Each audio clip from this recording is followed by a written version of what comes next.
नमस्कार, मी डॉक्टर किरण बोदले स्वागत करतो आपणा सगळ्यांचं कथा आणि कारण बाय डॉक्टर किरण या युट्यूब चॅनलमध्ये। मी आज कथा प्रसंग घेऊन आलोय माझ्या जीवनातला। एके दिवशी कार्यक्रमासाठी प्रवास करत असताना प्रवास थोडासा लांबचा होता, त्यामुळे ड्रायव्हर थोडासा कंटाळा। त्याचा कंटाळा जावा म्हणून चहा घेण्यासाठी आम्ही एका नामांकित हॉटेलमध्ये थांबलो। मी वेटरला बोलवलं आणि सांगितलं 3 कप चहा हवा।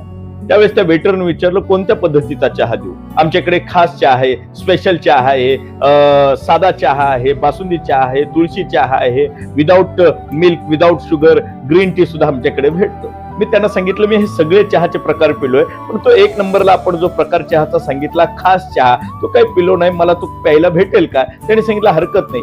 खास चहाची ऑर्डर दिली आणि 3 कप खास चहा आला समोर। तो चहाचा आस्वाद घेतल्यानंतर जाणवला अतिशय सुंदर त्याची चव होती।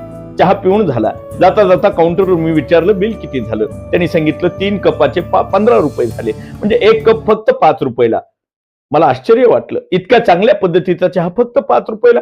मी ते पैसे दिले आणि जाता जाता सहज त्या असणाऱ्या दुकानदाराला सांगितलं, विचारलं की साहेब इतका चांगला चहा आहे, साध्या चहाला सुद्धा इतर हॉटेल्समध्ये 10 ते 15 रुपये घेतात आणि आपण इतका चांगला चहा क्वालिटीचा 5 रुपये मध्ये आपल्याला परवडतो कसा? त्या मालकाने सांगितलं आम्हाला नक्की परवडतो साहेब। याचं कारण आहे आमच्याकडे येणारे बहुतांश गिराईक हे स्पेशल चहा पितात आणि ते चहा पिणारे संपूर्ण चहा पित नाहीत। काही जणांचा बशीस शिल्लक राहतो, काही जणांचा कपात शिल्लक राहतो। मग तो शिल्लक राहिलेला चहा काय करायचा? मग तो शिल्लक राहिलेला सगळा चहा आम्ही एकत्रित करतो, त्याला गरम करतो आणि तो चहा आम्ही खास चहा म्हणून देतो। या सगळा कथा प्रसंग ऐकल्यानंतर मला माझ्याच परिस्थितीवरती हसावं का रडावं हेच मला समजत नव्हतं।